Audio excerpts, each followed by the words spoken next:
was going to look like when I saw just the information about it on the website. A map of the Eagle Hawk Bendigo area with all of the mining dams marked in red, like filled in red, and I was really struck when I first saw it about how much they looked like burns or scars on skin, and it made a big impact on me. Like, I thought about it, I still think about it, that map, like how it looks, and what a good visual representation that is of what has been done to country and what the effects that it has on the people tied to country as well.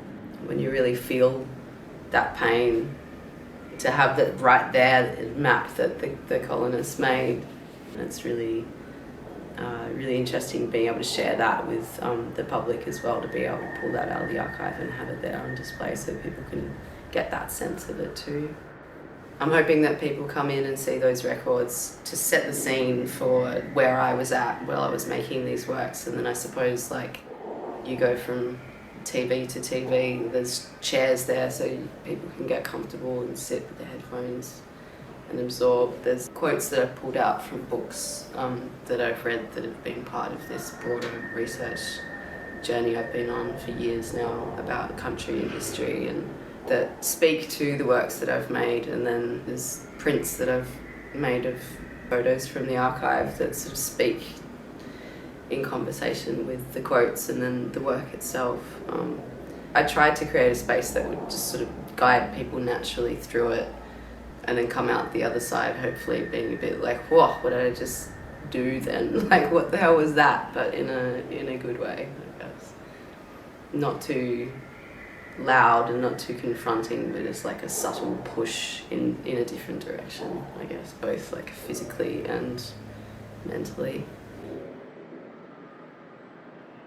The exhibition is like a warning that all of these decisions that have been made in the past that lead to the destruction that we see of country, the sickness of country, and the, you know, socioeconomic problems we see just more broadly, it all comes from that original colonial decision making that went on for decades and decades and decades, until we're at this point now, and some of those attitudes are still there in the decision makers. So I'm trying to warn people, just like, we can't continue this. You've got to stop, otherwise it will get worse.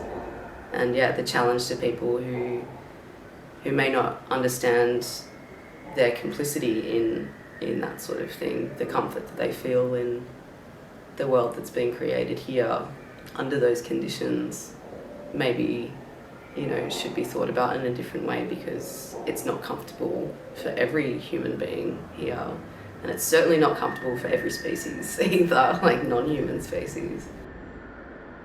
So I decided to go up to Langada quite early on in the research project because I was fascinated by how the settler town had been drowned by the expansion of Lake Hume, the water reservoir that feeds a lot of the state of Victoria.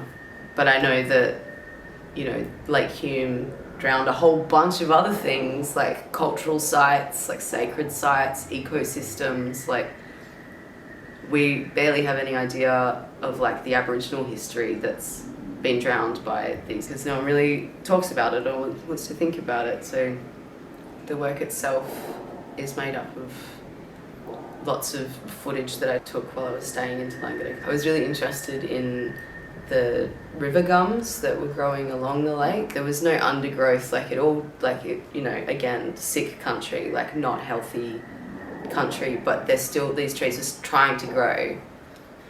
And again, used AI processes to distort some of the footage that I'd taken to make it look like older photos of river red gums that were taken, you know, before a lot of the clearing of these sorts of regions originally happened. So trying to get a sense of that past, present and future all at once.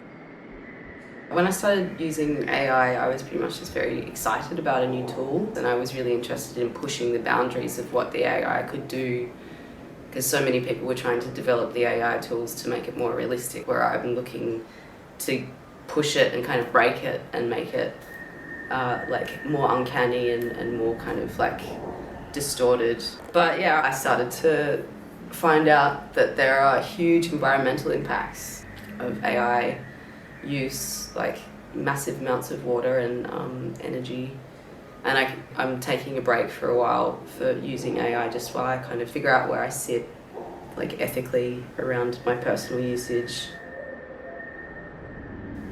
I think all of this research and my interaction with the things in this archive has really changed something in my head, I think, as to how I would approach any other project. Like moving forward, I think that I'm going to engage with like any archive I can in any place that I go from now on for my creative work, because there's so much that you can take from it that's subversive but also exciting.